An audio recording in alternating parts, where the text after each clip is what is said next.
Welcome to the Circuit of Success Podcast. The Circuit of Success Podcast. With your host, Brett Gilliland. Brett Gilliland, Visionary Wealth Advisory.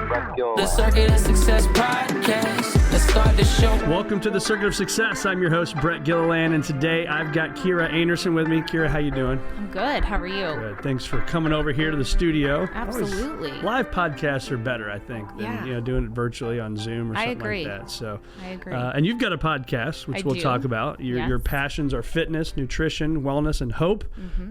Raising money for cancer, which we'll get into that in a little bit. But I always start with the question of what makes you the person you are today. But I'm actually going to start one question I always save for the end. I think is going to lead into your story and how I was connected with you. I always ask how many of the fears you've put in your mind actually blow up to the magnitude you put them in your mind to be. And with your story, I wanted to approach it a little bit differently today, is because it did blow up to a magnitude you put it in your mind to be, right? And on this podcast, we always talk about that. And so if you can, kind of lead with that fear question, but also kind of your story and what's made you the woman you are today. Yeah. Well, so my husband, we have 3 children. We had 3 children very quickly. We got married in 2016, had our first child in 2017, moved to Toronto for a year, came back, had our second child in 2019, found out we were pregnant with our third when she was 9 months old. It was actually the day of the pandemic shutdown. Oh my gosh. Then we found out we were pregnant with our third, who ended up being a boy. So amazing. So we got married and had kids very quickly, and then my worst nightmare came true. I mean, I used to have dreams about, my husband leaving or not being there, and I'd wake up in a panic. And it's funny because he would have the same dreams. But anywho, when my son was 11 months old, my husband had belly aches essentially all year long. He was diagnosed with stage 4 pancreatic cancer. So my biggest fear of living alone, being a single mom, was quickly becoming a reality. So he was stage 4. So his the tail of his pancreas is where the disease started. And the tumor actually grew arms and wrapped around his colon. So how he found it was he wasn't able to pass anything up or down. So at one point, the night of October 23rd, he vomited. And that's when I was like, enough's enough. He had been sick all year. So he started having symptoms in the spring. So I took him to the ER the next day, and that was it. They came back in the room, and after they did a scan and said, we found 3 masses. We think it's cancer. I'll never forget what the doctor looked like, what the room looked like, what my husband looked like. And my husband was a hypochondriac. He was really nervous about everything. He had been like that his whole life. He was a nervous, stressed out guy. He was, crazy successful, was an awesome guy, super great friends, from Montana. He was a cattle rancher. I mean, he was awesome. That's why I married him. Right. But he did have a high pressure job and, was stressed out since childhood. So, and we can dive more into that. But, they were ready to put him on hospice. Oh, wow. And one doctor out of Siteman, Dr. Keon Lim, all his colleagues said, Keon, this is a hospice case. This guy it's everywhere. But Dr. Lim said he walked in the room and saw Kyle, how young he was, and me and our 3 young children, a picture of them, and said, we're going to try it. We're going to give him chemo to see if it'll work. So. In 17 months, right? 17 months. Yeah. He battled. So how did you, which I'll go to that a little bit later. Let's give a little bit of the backstory, though, too, of who you are, right? Because this doesn't define you, and it's part of your life. Correct. But so tell us a little bit about that. What's your backstory? Yeah, sure. So I'm from Omaha, Nebraska. Okay. Born and raised. I actually ended up going to Missouri State for school, which was very random. But basically, my dad drew a circle around the map and said, pick your school. We're not going to be paying for flights for you to go back and forth to school. So I literally went as far south as I could go, and had some friends that had gone to Missouri State. It was SMS at the time, and some friends going. And so I'm like, all right, cool. This is the most south I can go. I'm going to go there. And had a great 4-year college career there, and ended up taking a job my senior year I was in grad school at the time, actually, and ended up taking a job with a pharmaceutical company, a dermatology company out of Fort Worth, Texas, that moved me to Northern California. So I spent 7 or 8 years in Northern California working for this small dermatology company in sales, in training, got really involved. It was amazing. It was a great first career. Yeah. And so I got into running, marathoning, triathlons, being out in the woods, in the Santa Cruz Mountains, and just falling in love with being outside. And health and wellness, that's really where my health and wellness journey started. A lot of people out there in the Northern California area are really health conscious. Yeah, okay. Sure. They're very aware of what they eat, what they do. Everyone's outside exercising. So I kind of got the bug there. Again, I ran 4 marathons, like seriously 60 to 70 half marathons. Like I went nuts. Yeah. I lived alone. I had my, you know what I mean? It was like, so I like really found myself. And since I was born and raised in the Midwest, my viewpoint on life was very different before I moved to California than after. So kind of opened my horizons a little bit. That's awesome. I ended up moving back to the Midwest. I took a medical device job back in the Midwest to bring me close to my family. My mother passed away 2 months after I got home. Oh my gosh. Yeah, she did not treat her body well. She ended up dying of a heart attack at 57. So that was I believe, it was a God thing that brought me home. Because I was doing great in Northern California with this company, but I felt called to come home and had an opportunity. Yes, it is amazing. And as I explain my story, you'll kind of see what I call God winks along the way. So I came home. I had been working with the consultant while I was living in Northern California. I was interested in opening an indoor cycling studio. So I really got into that, in Northern California. I'm like, there's no studio around. I had made enough money on my own in my career, where I had a little nest egg. Well, I ended up moving home, so I kind of put that aside. And a year after my mom passed, I got my feet back on the ground. I'm like, okay, what just happened? I just left Northern California, my career, a company I've been with, for almost 10 years. My mom passed away. I'm back in my hometown. I'm like, you know what? I'm going to open a studio here. So I contacted that organization, and they essentially had joined a franchise group and was starting the franchise Cycle Bar. Heard of that one? Yeah, so I was an initial investor in Cycle Bar. I was going to open up in Omaha.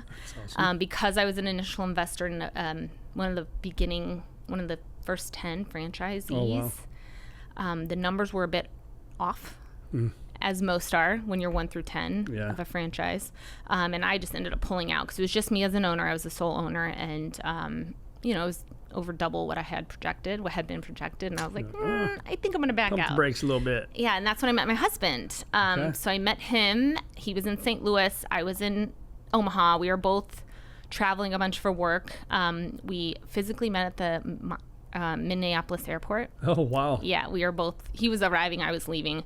Started a conversation, and we kind of went from there. That's amazing. Yeah, kept talking, emailing. I mean, he worked at Edward Jones. He had an established career. His career was like a real adult, and he was 40, I was 30 at the time, although you would have never known the difference.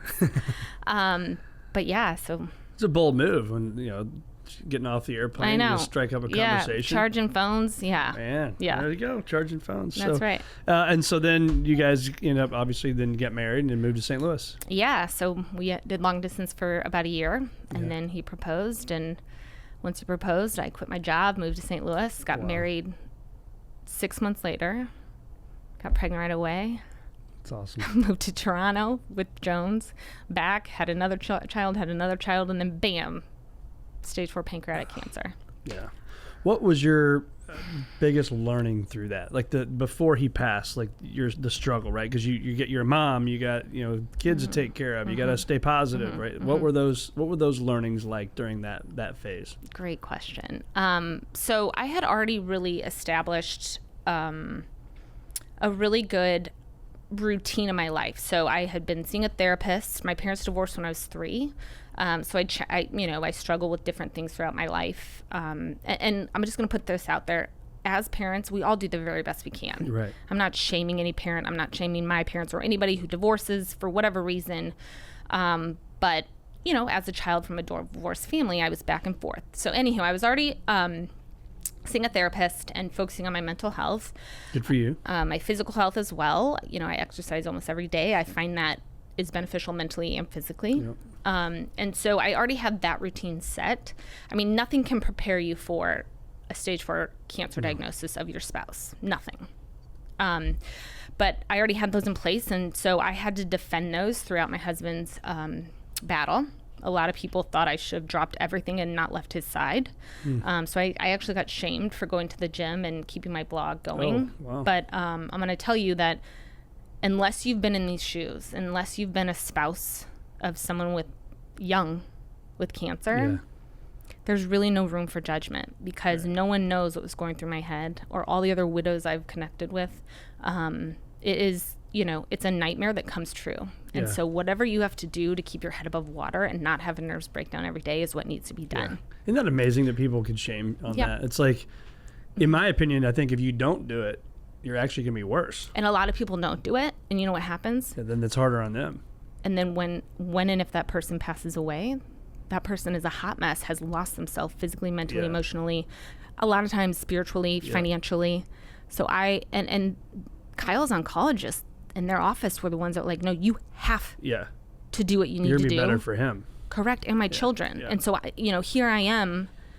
I've got a 4, a 2, and 11-month-old. I had just finished nursing, so that, leads you to believe where my hormones and like everything, I just got done nursing 3 kids, and trying to keep them established and safe and healthy during the COVID pandemic, by the way. Let me remind you, my husband was a hypochondriac, nervous as heck about anything. Wouldn't let my kids go in and see him it was horrid.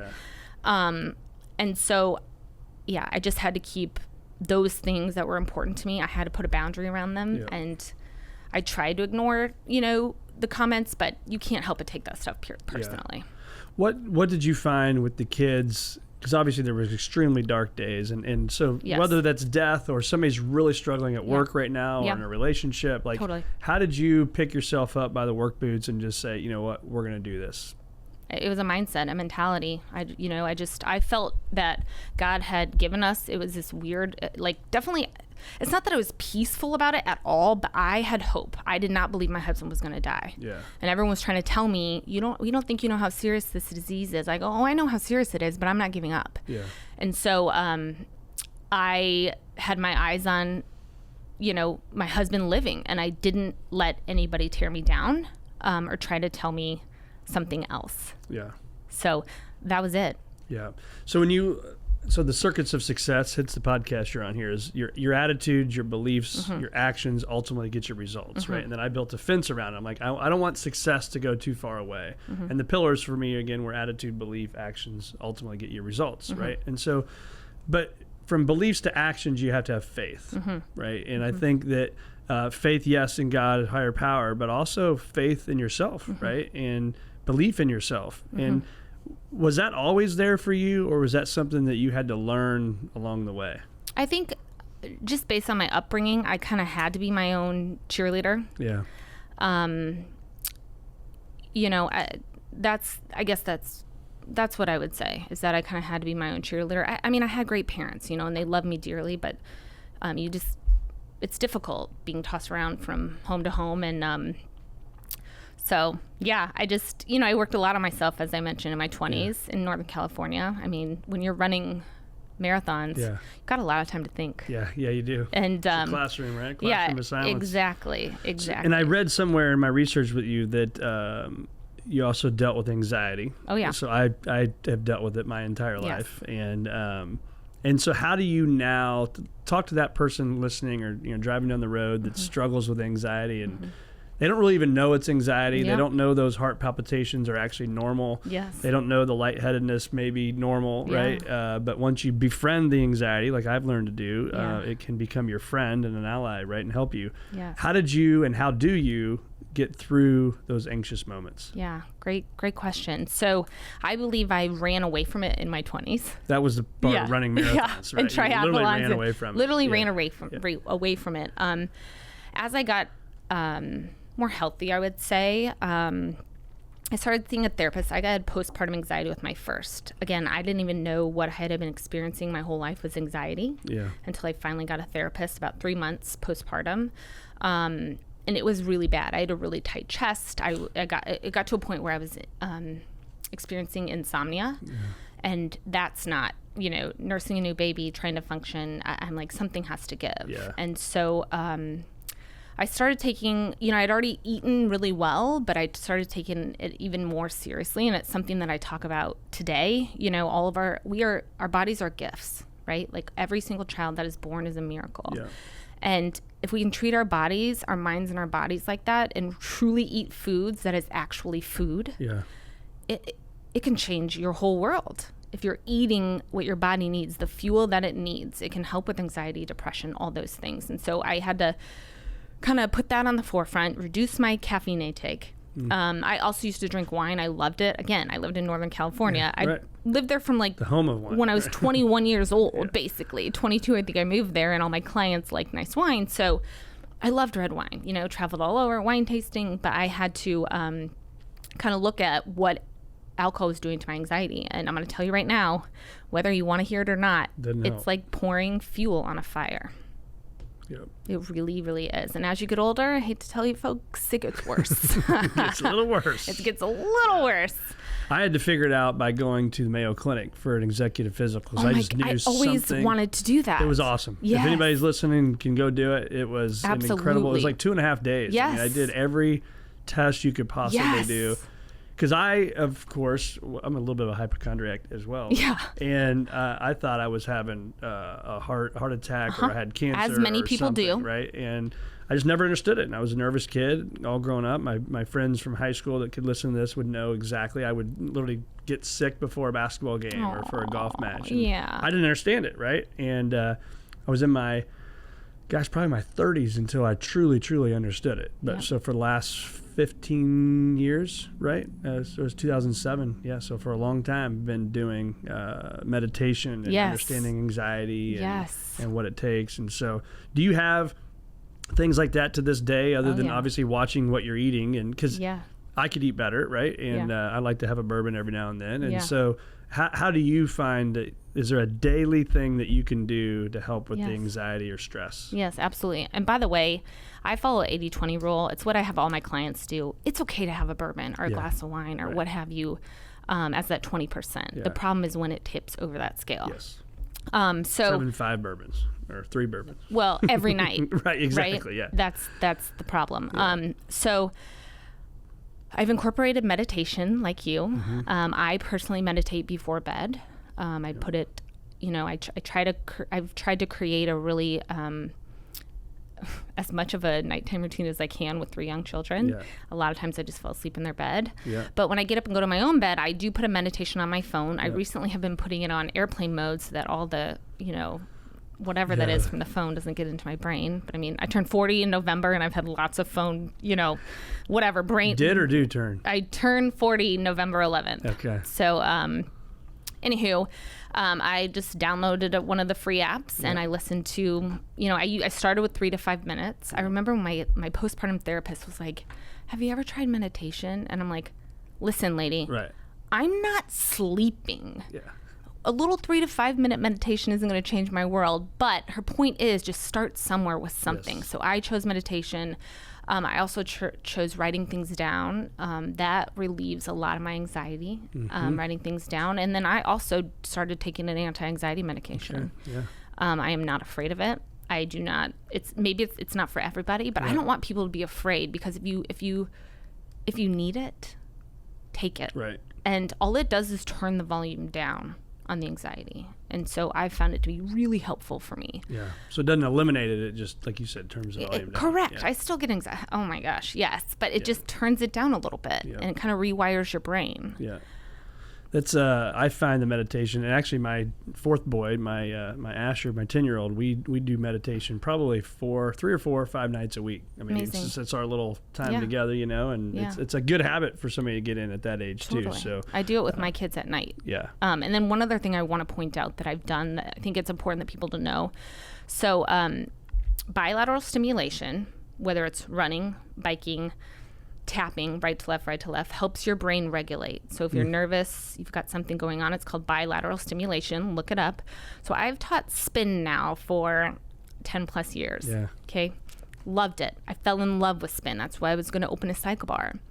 I didn't find out until, I don't know, 5, 6, 7 years ago that the reason I love it so much is the bilateral stimulation. When I leave a spin room, I'm always in a better space, headspace. Yeah. And people will tell you go to a spin class if it's a good instructor, and it's like almost like this therapeutic session, and that's why. I didn't know that. So even, when you hear experts talk about going outside for a walk, truly, it absolutely helps in every aspect. And I always encourage people to find something they love, whatever it is. That's the key. Yes.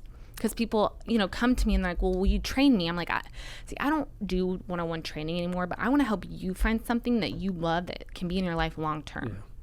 Tell our listeners what you do now and how you serve the world. Yeah. You're making an impact, right? Hopefully. So, a couple different avenues. Obviously, first and foremost is my children. But I also professionally am a health and wellness coach. I do teach spin, and so that's a big piece of my life. But then I also am a patient advocate for pancreatic cancer and GI cancers, and I'm raising awareness and funds specifically for GI cancers, and pancreatic cancer, obviously leading the way. That's awesome. Yeah. Pedal the cause. Yes. So I started a fund right after Kyle got sick. So this is kind of an important piece of the puzzle. But and I'm going to explain the God winks real quick, and it all makes sense. Yeah, okay? It all is weaves awesome. together. So hang on, people. I could swear this is all going to make sense. So when my husband was diagnosed, there were only 2 standard of care treatments for pancreatic cancer. 2. Because pancreatic cancer, there's not enough research or doctors researching it because, quote unquote, how do I say this without being? It's the bad one, right? Correct. It's the bad one. Yeah. Thank you. Yeah. It's the bad one. Pancreatic cancer is very resistant to treatment. And so a lot of researchers have gone to other diseases that they call more exciting. Yeah. So Kyle's diagnosed in October 24th of 2021. There are only 2 standards of care. So he starts on the first standard of care chemo, and he has what we call a mixed response. Some tumors grew, some tumors shrunk. But long term, that's not going to work because pancreatic cancer is going to learn that chemo, that treatment is going to keep growing. So then we got on the second standard of care treatment. His cancer was stable after a couple months. It's not great, but it's also not horrible. Right. So what happened was a month and a half into his treatment, basically, we were in the doctor's office, and I looked at the doctor and said, what else is there? Because I'm thinking, it's not real promising. Yeah, it's not looking real promising. What's the next recipe? What is it? What's next? There's got to be something. And he's like, well, there's things in labs right now that look really promising, but it's going to take time. And I'm like, okay, what kind of time? He's like, years basically. And I'm like, what? Explain to me how you get a drug or a treatment regimen from mice in a lab to human. Right. And he essentially said funding. And by the way, I had to pull all this out of him. Dr. Lim is like this sweet Asian man who is very, politically correct. And, I'm just like, you just got to lay it out for me. Just say it. Just say it. So I'm like, what is it? What does it take? He's like, funding. I'm like, okay, cool. How much funding? And he's like, really, I shouldn't tell you. I'm like, Dr. Lim, if you're telling me there's something in a lab right now that could save my husband's life, please tell me. I'm all in. I'm all in. He's like, about $3 million to have a phase 1 study, 50 to 60 patients. So I'm thinking, I'm going to find $3 million. In the grand scheme of things, let's all take a step back. Right. $3 million is not that much. Right. When we're talking about cancer research, that's crazy promising. Yes. So I looked at him, I said, I'm going to find you $3 million. And he's like, you don't have to do that. I'm like, but I do. Right. If you're telling me that my husband can be one of those 50 people, like I will go knocking on doors. So from there, amazing. A lot to learn there. Well, and I do want to point this out. Being your own advocate or a patient advocate for someone you love is vitally important, because a lot of times doctors don't have time to take that extra step, right? Like, especially stage 4 pancreatic cancer. There's not much. Well, it sucks is they also got 30 people up the hallway. 1,000%. See, right? Correct. Yeah. And so if you're gonna, in fact, the doctor at Mercy was like, he's only gonna last a couple months. Mercy's not a research hospital. Right. Okay, so I will stress the importance of being at a research hospital. If you have cancer, please try to get one. Get to one. To have one here. We are, again, a God wink. Yeah. Okay, why are we in St. Louis for Edward Jones, but also because my husband got cancer. Right. So long story short, I believe his oldest sister sent me the study, found the study. And because I was in medical and pharmaceutical sales, I'm very comfortable looking at research studies. And I started to look at what companies, because here's the thing I believe. I believe you and I, all of us were brought to this earth we have a purpose. Yep. And all of our purposes are to live harmoniously together to make the world a better place. I truly, truly believe that. So I'm looking at this study, and there's people behind every company, okay? And I'm like, all right, who knows? I worked in dermatology for 10 years, but a lot of my dermatology people are now in oncology sales because there's money in oncology drugs, which is a whole nother ball of wax we aren't going to get to today. Right. It's a whole nother podcast. Whole nother podcast. So I went on my blog and I said, who knows someone at this pharmaceutical company? Someone I had worked with a couple years prior and volunteered with for several years. So someone I knew sent me the CEO's cell phone number and name. Oh. He was friends with them. So I called the guy right away, Dr. Neil Walker with Aclaris Pharmaceuticals.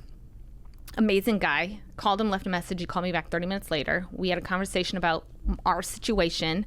And I said, my understanding is that you have an inhibitor because Dr. Lim had done a research and used an inhibitor with chemo and immunotherapy. And if I'm getting into the weeds here, let me know. No, this is great. Okay. But because it also says something about you and drive and the circuit of success that we'll dive into in a little bit as well. Yeah, my husband used to say I'm like a dog and a bone. I'm like, well, good thing for you because right, exactly. So essentially, the initial answer was, well, that drug is being studied for rheumatoid arthritis right now. It is not being looked at for cancer. And I'm like, but come on. I'm like, my husband's 47 years old. We have babies at home. If this could save his life, let's go for it. And he's like, well, I need to talk to my board. There is something called compassionate use. So this is important for people to know. This is why you need to be at a research hospital.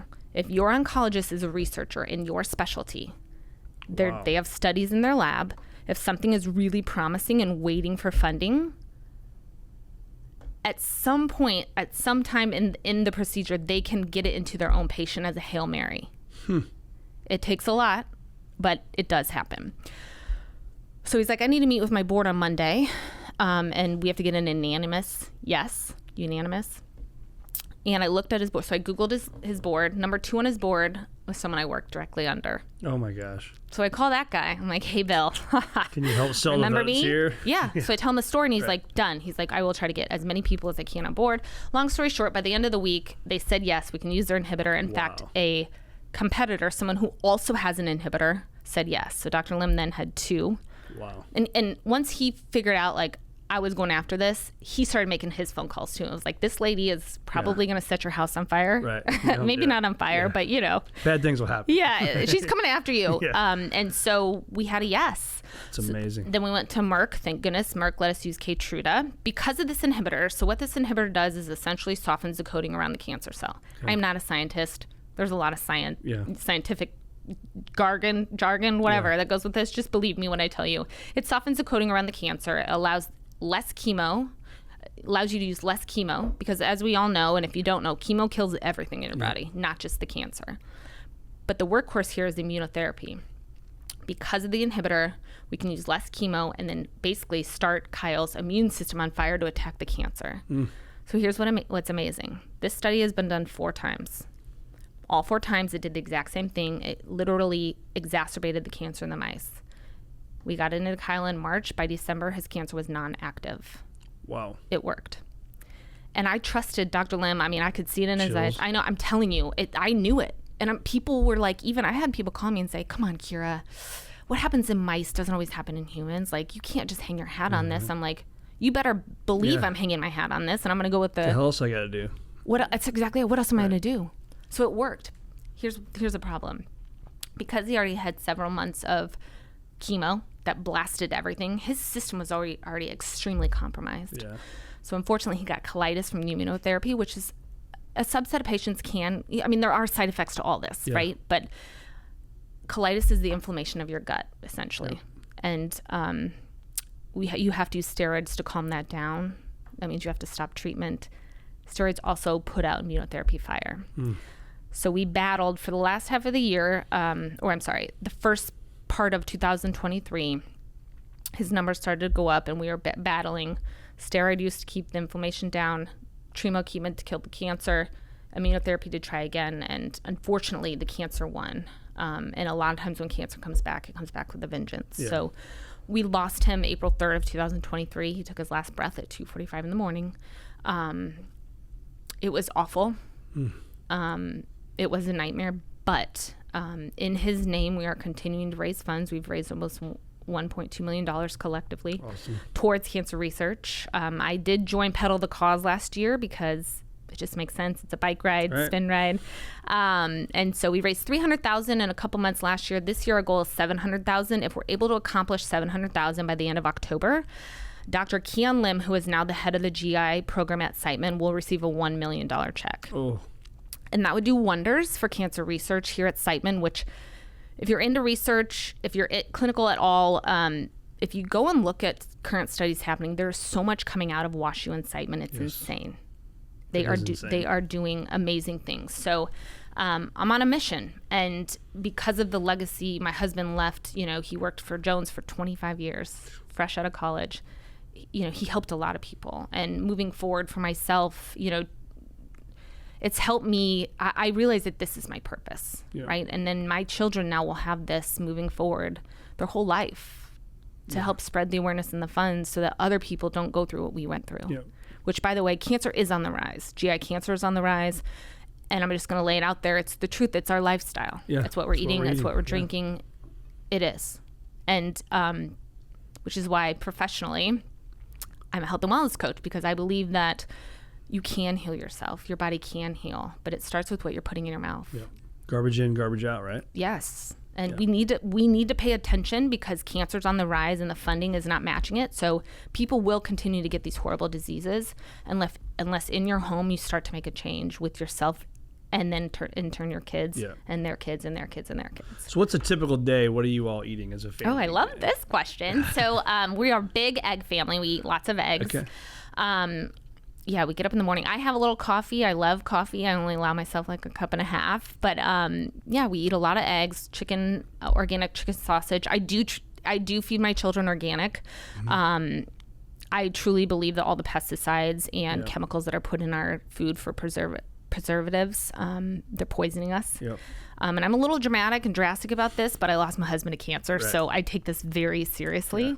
Yeah. Sometimes we do protein shakes with really clean protein, blueberries, spinach, banana, but I always have my kids eat some sort of protein in the morning to start their day because it's so important. Yeah. But that would be... Love it. Yeah. So do you, because the typical Americans, we can be busy. I'm guilty of this, right? I went to this game and then this game. My kids' ages, I'm never at home, right? I go to work, I go home, I go to a game, and maybe you stop by that fast food place over there, right? Yeah. So what do you do in events like that? And so you're not stopping by, Culver's or whatever. Where are you going? Well, I always try to eat before and have my kids eat a nutritious meal before or a nutritious snack. I also, I wish I was better about this, but keeping a cooler in your car. If we go to games and such, my daughter's on 2 soccer teams, my other's on 1. I do keep like a bag from the grocery store, a cooler bag, and I'll pack carrots with hummus. There's little hummus cups. So Costco has a ton of organic, real food options that me and my family use. Yeah. We'll do nuts, carrots and hummus. What else do we do? Apple and peanut butter. We can put peanut butter in a little. But I pack the good stuff because you know what? My kids do get the junk. They get it at school. Right. They get it when they go to their friends' houses. And that's okay. That's the 20%. Yeah. But it all matters. Like if you look at my fridge right now, it's not super packed. Right. But it's got real food in it because I need my kids to eat. Yeah. And I want to teach them that fueling your body is really, really important with the right amount of protein, vegetables, fruits. Yes, carbs, complex carbs, fine. But, the food pyramid back when we were young was so incredibly messed up, right? And so... We didn't have the choices back then either. Correct. And it's just easy now. Truly, we're, kind of around the same age. Yeah. Is when genetically modified, foods came to play. And here's the thing. These food companies, a lot of them, they're about making money, right? Yeah. So they're putting things in there to keep you addicted. Yeah. If you look at the back, if you're eating processed foods, you look at the back, it's trash on there. Yeah. So some other things that I'll bring along are Chomp's beef sticks. You don't want to eat a ton of salami or extremely processed meat, but those Trump's meat sticks are pretty, they're not bad. So you just find options for your family that they make like. it a habit. Yeah, and an effort and plan. Yeah. You know, and food prep, and on Sundays make a whole bunch of chicken breast or whatever, so that's what you're grabbing and not the other thing. We do hard-boiled eggs. I mean, you can do it. Kids love those. Yeah, which is amazing. Let's talk about the podcast. You started a podcast, Yes We Can. Yes, I did. And yes, you did, and yes, we can. Yeah. And we're going to talk about it. Why the name, and what made you start a podcast? So I had a blog. I have a blog, and have done several interviews and just trying to get the message out. I was asked to be on someone else's podcast, and they suggested I start my own podcast, and it just was the right time, right place kind of thing. But my whole goal is to get the message out about how important and precious life is, and that a lot of us go through hard things. Yep. We went through, stage 4 cancer with my husband, terminal cancer, but everyone's going through something. And so what I like to highlight are stories about people who have gone through trauma or something tough and come out and turned it into something great. So I like to get other people's stories out and let people know that there is hope and that they're not alone, right. But ultimately the bottom line is I really want people to treat their bodies well and take each day as if it's a gift. Mm-hmm. And we just have to be realistic about truly what we're doing with our lives, what our country is doing, what we're doing in our homes, because cancer affects 1 in 2 people. Yep.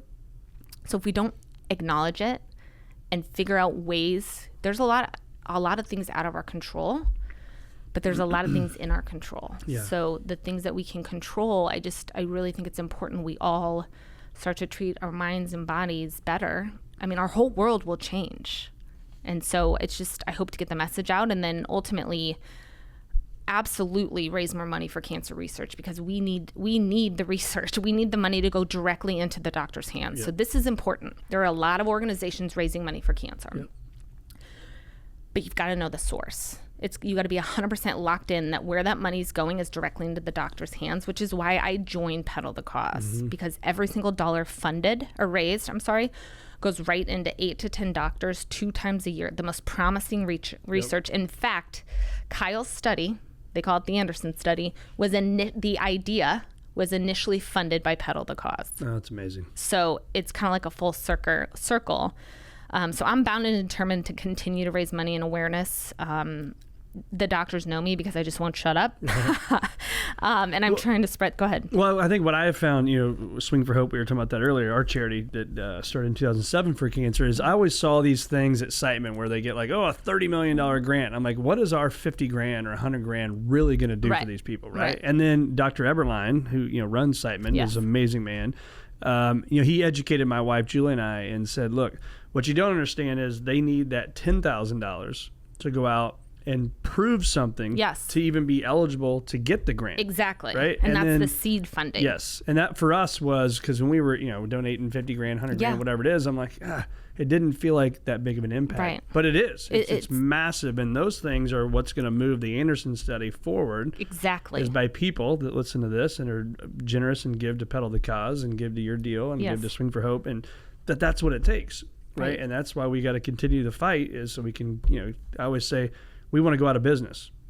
Right. I don't want Swing for Hope to be an organization. Exactly. I don't want to have a charity. Correct. Right? And so, but until that's a reality, we'll continue to have a charity. Right. Of course. And it's a little bit, right? It's not, we need big checks. Yeah. But if everybody can give a little bit, because it's not just us and our families. It's you and your families too, and the future of our children. And that's another thing. I look at my 3 children. Yeah. They're now predispositioned. Yeah. I can barely even get the words out of my mouth, but I'm like, for them especially, I'm going to work my tail off to make sure there are better options for GI cancers. Right. And here's the other part. If we find something for pancreatic cancer, which we have, that works really well, it's one of the toughest cancers to treat. Yep. Well, guess what? They're also going to look into it for colorectal cancer, which is on the rise, stomach cancer, esophageal cancer, glioblastoma patients. Yep. Those researchers are now looking at this treatment. Like, it could do wonders. That's amazing. Yes. Huge impact. Yes. What do you find yourself doing day in and day out, like the no miss items that maybe, there's the exercise, eat healthy, there's things like that, right? Those are table stakes that we got to do. But what are the other things that you do to get your mind right and to take steps even on days you don't want to? Because I assume, I shouldn't assume, but I'm going to, like the rest of us, there's days you get up and you're like, I don't want to do this at all. This sucks, right? Like, but I think your purpose is what kind of can get that passed pretty damn Absolutely. quickly. Yeah. They're, again, I've done a lot of therapy and treatment and meditation. So every day is a good day. I do not take any day for granted, but yes, there are some days where, it seems like I'm climbing a mountain that will never end, but it is that purpose that keeps me going. So, having a routine for me and my children is really helpful. And I do exercise 5 out of 7 days at a minimum. And again, just feeling my body properly. I've started to do some breath work. Breath work's really important. And something I'm really excited to talk about that I recently found is cold plunging. Oh yeah, I knew that's where you were gonna go. Oh my it's the worst goodness. Oh no. No. No, I'm saying it's amazing when you get out, but in my opinion, every time I do it, the first 30 seconds, I feel like I'm going to die. Of course, but do you get into box breathing? What do you do when you're in there? Breathe and just hope to God I don't die. Well, you're not gonna die. So what I do is I close my eyes and I focus on box breathing. Have you ever recorded yourself doing it? That first 30 seconds, I'm like, oh my gosh. Yeah, no, It's awful. But you get, you start to get used to it. But there's so many crazy benefits. Yeah. So what I'm trying to do too is let's all try to live a longer, healthier life. So I see behind you have the Blue Zone book. Yep. Yeah. Super incredible. Yep. Also very inspiring. But if we can all try to live longer and a higher quality of life, it starts with our habits today. I agree. So anyway, I'm all about biohacking or biorhythm, whatever you want to call. People are like, what is that? I'm like, it's basically just living as healthy as you can so you live a high quality life long term. It's taking steps in your daily, in your day. Sauna, love sauna. Same. So I love the cold plunge sauna contrast therapy. Yep. Actually, I found there's a company here, a mobile company in St. Louis that started where they literally go to businesses, or you can have your own private event. It's called Plunge 3D. They bring the cold plunges, they bring the sauna, and you can have a whole group. We did a fundraiser for Pedal the Cause. That's awesome. Oh my gosh, it's a blast because some people have never tried it. It's like creates this community. People get to know each other, and then you leave feeling like $1 million. Totally detoxed. And so they're actually having an event at True Fusion this weekend, which is where I work. I'm a spin instructor at True Fusion in Clayton at 9:30 and 12:45 on Sunday. Nice. So if anybody listening wants to go try this, I promise you they're going to take you through breath work. The cold plunge is not that difficult.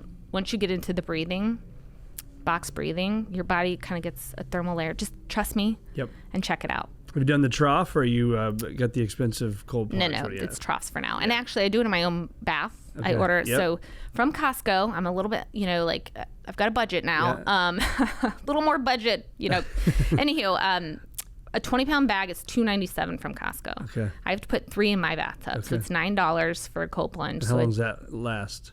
Well, I do 3 minutes, and sometimes I'll do it later in the day, so that I get like 2 out of 1. But have you looked at Plunge, the company? Of course I have. Okay. I've contacted. So Ryan is, I've had him on my podcast. Oh, and we've become friends. And so I can connect you guys if you haven't chatted with him. But I'd love to. Okay. Yeah, because I'm looking to put a cold plunge and sauna in my home. Yeah. Yes, I'd love a personal connection. Okay. I have been in contact with them, but I'd like Ryan's a good dude. Yeah. And so I've got the sauna and a cold plunge at home, and it's awesome and sucks all at the same time. Yeah, but it's so amazing. It is. The benefits are crazy. I mean, you think about Alzheimer's and dementia and the sauna, like just start to do some research on benefits. My research is like if you do it 5 times, so I don't know why I'm weird on numbers, but 5 times a week, 24 minutes. Yeah. It's like 70% all-cause mortality is gone. Yes. Right? Like it's worth every penny. If that's the research, I'm in, right? 1,000%. There's a place in St. Louis, too, that sells really high-end saunas. So if anybody wants one, where? Amini's? Amini's, and then they got Aspen Spas. That was where I got mine. Oh, okay. Right off Kings Highway. Yeah. We could talk about that. That's a whole nother podcast as Yes. well. So purpose. So you can see these stickers. You've got one on yours there Yeah. too. This future greater than your past. That's what the FP I love stands that. for. So that's our mission as a firm. It's my personal mission. It's my shameless plug. It's my journal that you can get on I Amazon. love it. Is achieving a future greater than your past. Not that your past is bad, but when you hear that, you say, "I love it." That's great to hear. What comes to mind for you when you hear achieving a future greater than your past? You know, just learning from the past. You know, I believe God gives us scenarios, instances, people, place. Like, I don't believe in coincidences. Yeah. I think we do all have a purpose, and it's finding that purpose. And your past is what helps direct you there and get you there. And truly, the best is yet to come. And if you can have that mentality, that mindset, and focus on the positive and focus on making a difference, whatever it may be, again, our whole world would change if everybody did just a little bit more. You know, a little more journaling, a little more dreaming. You know, sounds ridiculous, but I have I'm turning 40, and I literally have a vision board in my closet, you know, of things that I hope for with my family in my future. Because if you're looking at it and seeing and working towards it, it's going to help guide your decisions throughout your day.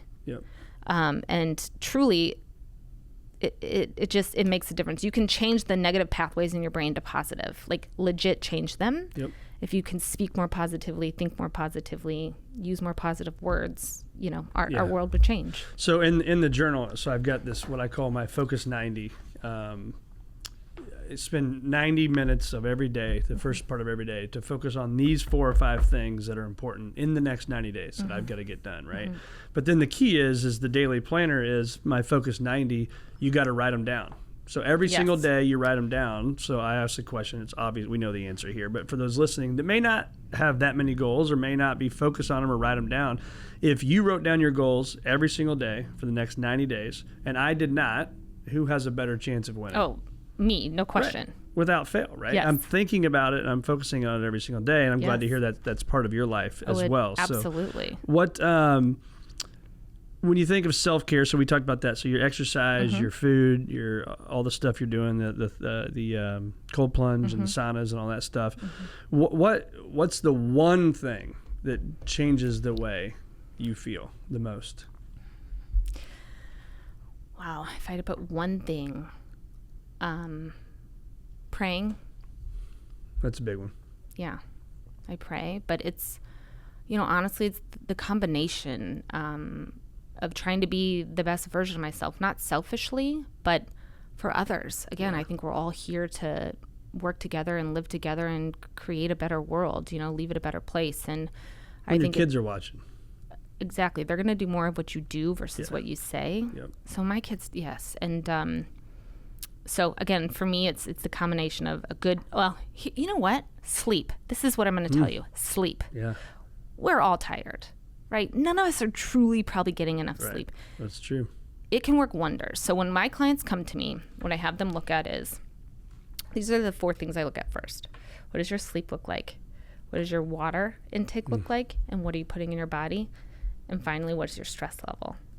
You have to start there and be honest about what's happening. And sleep is first.